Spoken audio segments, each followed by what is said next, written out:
A large-scale forest fire in Turkey's northwestern province of Bursa entered its fourth day on Tuesday, July 20, as flames and thick smoke continued to engulf the hills between Orhaneli and Harmancık districts, according to local authorities.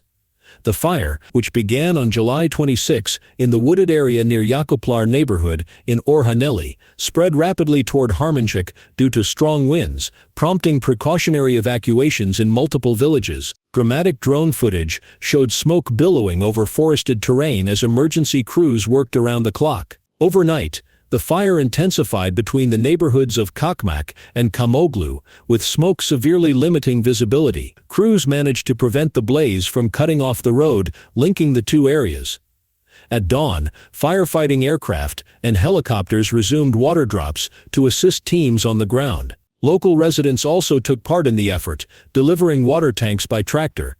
As a safety measure, authorities ordered the evacuation of several villages at risk. Meanwhile, officials confirmed that one suspect, identified as Ufuk A, has been detained in connection with the blaze.